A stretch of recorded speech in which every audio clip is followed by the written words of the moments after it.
Elinize sağlık. Allah rahmet eylesin. Evet. Tamam.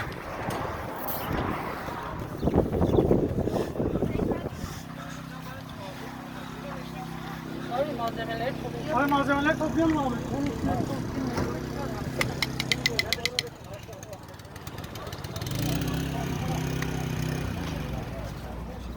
Tamam sıkıntı yok. Ben sazbeli götüreceğim.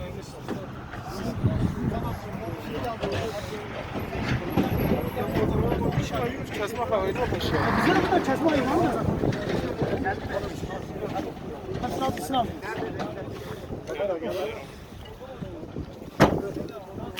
Evet abi, şu malzemeleri temizleyelim abi.